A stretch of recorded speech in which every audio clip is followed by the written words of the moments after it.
What?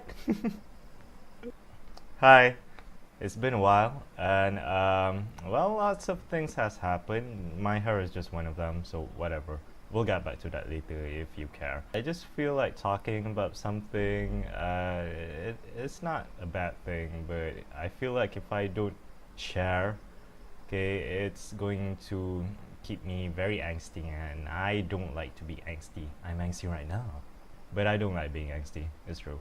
Well, I actually applied for a program, and this is offered by Isaac.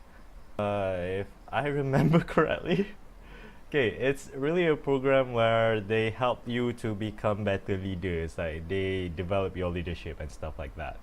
And I thought that the seats were unlimited. I didn't know that there was going to be any screening or whatever. I mean, it's wrong on my part, I guess. But you know what? I feel like it's fine. See, I don't understand why it's bothering me a bit. It's not bothering me a lot, but still it bothers me. I think me being bothered comes from the fact that by the end of the day, I still suck at accepting rejection or just being rejected and stuff like that. Let me give you an example. Are you familiar with any 5-year-olds? You see how parents they would bring their 5-year-olds to supermarkets like Tesco, Giant, Aeon, Jusco, whatever, Walmart. Every time they see a toy, they would say, "Mommy, mommy, I want that toy." And when the mom said, "No, you can't have that," what do you think the kid would do? They would throw a tantrum. Some of us are lucky enough to grow out of that and make the supermarket like a happier place for everyone where people can enjoy the shopping experience. I wasn't one of that. I think I still am not one of that because I still have a little bit of tantrum and yeah, I'm working on it. I guess that's why I'm so bothered by it. Yeah. Even though I know I'm not supposed to be, but again, it's not a negative thing, it's not a big deal, so it's okay. But the bigger picture is that the self talk that I tell myself, okay, I know I'm bothered. So what am I going to do about it? Am I going to cry about it and I'm going to be angsty about this, or am I going to be productive? Turn this into something a little bit productive. This is not productive, but I told myself it's fine. In life, you don't really get everything your way. You're not supposed to get everything your way. I mean, if you've been getting that so far, then I wouldn't be surprised that you ended up not being a very resilient person. I mean, you need to be resilient. You need to have adaptability. And it's a skill that you need to develop daily. And the only way for you to develop these skills is that you get rejected. You don't go around asking people to reject you. I mean, no. And you can have like the most perfect plan, okay, that is 100% fail proof. And you can still fail. And that's okay. So, yeah, that's what I told myself. But saying it in a video format, just getting it off of my chest really helps too. In case you're wondering what I've been doing this past month, a lot of things has happened. For those of you who are familiar, I actually shaved my hair because it was required of me. I am in row 2. If you don't know what row 2 means, it means a reserve officer training unit. So I'm actually in the reserves. Specifically, I'm in the Navy. I'm gonna go on ships and stuff, I hope. I mean, I'm pretty sure that fucking seat is limited too. And you know what, it's fine. So far, Rotu or Parapis has been cruel. It's been quite tough, but it's expected. What else do you expect? I joined the Navy because I feel like if I don't select my own poison in life, then the universe is going to throw me something that is much worse. Much worse. So I feel like before that happens, I'm just gonna pick my own poison and I know what I'm getting from it. I know what the reward is. So yeah, that's like one of the reasons why I joined. The other thing is because, self-development and all those cliche responses and whatever. But I feel that if I don't start challenging myself now, it's going to be too late. And to be honest, I've never shaved my head like this. I mean, this is 1 inch and this is you know what? Okay, this is 1 inch and this is 2 inch. And the thing about the hat, it's something that my dad gave me, and I don't really wear the hat because I'm ashamed of my hair or whatever. I could give two fucks about what you think, what I look like. I'm not sleeping with you, so what do I care? One of my classmates, they asked me, why do you wear that hat? Is it because you're so self-conscious about your hair or anything? Like, have you ever shaved your hair like that? And I'm like, oh no, I'm just wearing this to protect my scalp from sunburn. As if I'm going to admit to you that I do feel insecure about it. But no, I'm not insecure about it. It's fine, it's fine. My hair is nothing. They could tell me to like shave it clean and I still wouldn't care. I would do it. But as long as I'm getting something from it, then sure, why not? Anyhow, that's Palapis. So another thing that I kind of joined, which is equally as exciting, if not, well, I wouldn't say better, but if we're talking in relative to my comfort zone and about my past experience and who I am as a person, like Rotu is completely something new. Like, I've never marched before. I never had any military experience. When people ask me like, hey, are you in the Navy? I said, what? Do you think this kind of face would be in the Navy? They'll be like, oh yeah, you're right. Yeah, you would never fit in. You would never get in the, well, bitch, surprise. But you know what? I don't really care. I mean, I don't see myself as a military person too, but I'm here. Okay, anyway, back to Isaac. Isaac is a place where I hope that I can be me. So stupid. I mean, I'm pretty sure people have their own reasons why they join Isaac. Because Isaac, they like to ask a lot of questions, especially the whys. Like, why do you join? Why do you do this? Why do you do anything? I'm surprised that they don't really ask you why are you still alive, you know, just to get sarcastic. But I'm pretty sure they have asked that kind of question before. I'm in the IGT department. If you don't know what that is, it's fine because not a lot of people do. There's a lot of acronyms in Isaac. IGT stands for Incoming Global Talent. So what we do is we recruit this highly skilled people to work in companies. Okay? And the reason why we do this actually is because Isaac puts trust in youth. And they put trust in youth because they want to achieve peace and fulfillment of humankind's potential. I know it sounds so corny, but they took it pretty seriously. So the thing about Isaac is that it's a platform for you to, well, at its base, the things that you can see at least, it gives you the opportunity to volunteer in other countries or like work in other countries, meet international people, handle them, stuff like that.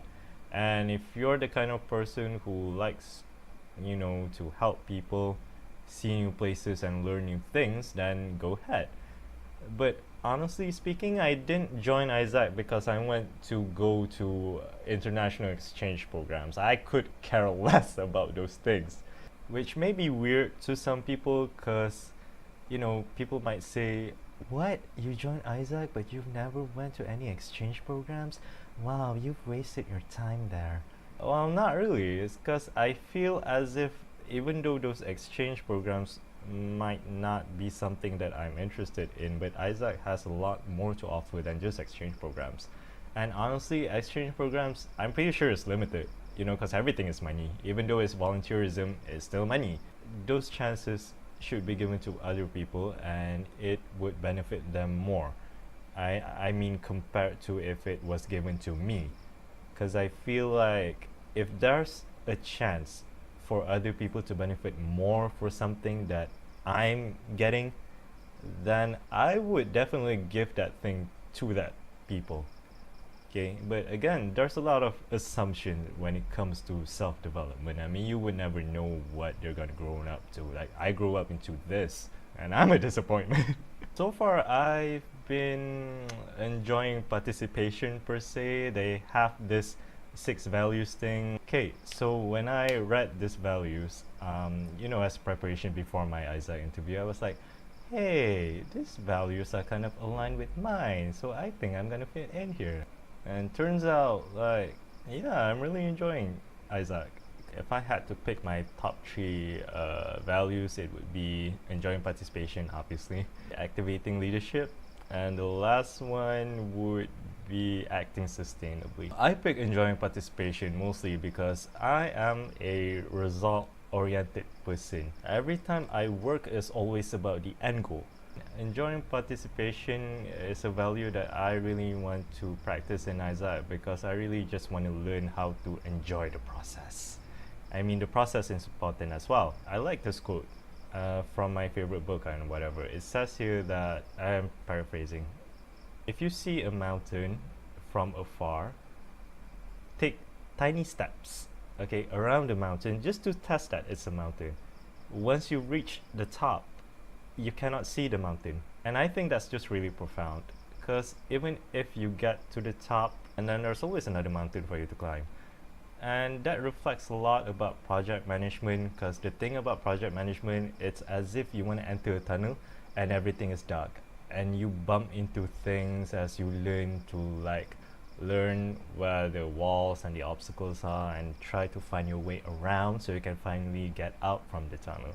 But you know what's at the end of the tunnel? Another damn tunnel. Rather than just focusing every single thing on the end result, which, yeah, you should, but it's not everything. You can gain something from the process as well. So that's what I'm trying to develop. Alright, the next thing is activating leadership. So I think this comes from my background as a teacher because my lecturer said something in the line that, okay, you know what, if you are studying to become a teacher, that teacher trait will stay with you till you die. And that is true. I still remember this one guy from my Isaac interview. He was so damn nervous. I felt bad for him. Along the way, I really supported him, told him like what to do, and well, not told him specifically what to say, but it's like just try to guide him. But anyways, so yeah, activating leadership, because I feel like if you have experience, if you know how to do things better, well, a lot of pretentiousness of all. If you have the capacity to help other people develop, yeah, you should guide them if they specifically asked for you. Because I never believed in preaching. The last thing I want to be is preachy. So the thing about being leaders is you need to be careful about not being too charismatic. And you need to be careful as to not be too dominant to the point where they make everyone else in the group irrelevant. It's not a bad thing, but it can be bad in the long run. Now, the reason why it can be bad is because if you work in an organization, if anything happens to that super charismatic or super competent leader, then you are going to be left with a very incompetent group. I'm not throwing shade or whatever, I'm not competent myself. The reason why your group is so incompetent is because they just willingly surrender their thoughts, their wills, their development as leaders themselves to this extremely charismatic and dominant leader because they don't feel as if there's any need for me to lead. Okay, so those are the things that organizations need to be careful of. And I think that's why activating leadership is extremely important in Isaac. My benchmark for those kind of leaders is like, if I am a follower and I don't know what to do with my life, all I would do is I just look at what my leader is doing and I know and I can find what my purpose is. Okay, so to me that's a good leader. That's like the pinnacle of leadership to me. So the third one is acting sustainably. I always believe in doing things that matters the most in the long run. I don't like to contribute my resources into something that's temporary. How I interpret acting sustainably is that in whatever things that I do, in whatever things that I learn, I'm learning with keeping this one thing in mind. One day I am going to teach the same thing to someone else. So it's like this continuity of knowledge, of best practices, and really just laying the foundations to make it easier for the next generation to do their work more efficiently than my generation did. So to me, that's what acting sustainably means. It's just that whatever you do have long-term effects, they last, and the future generation can benefit from it. So anyways, I hope that I won't die from Road 2. I would probably die though. But you know what?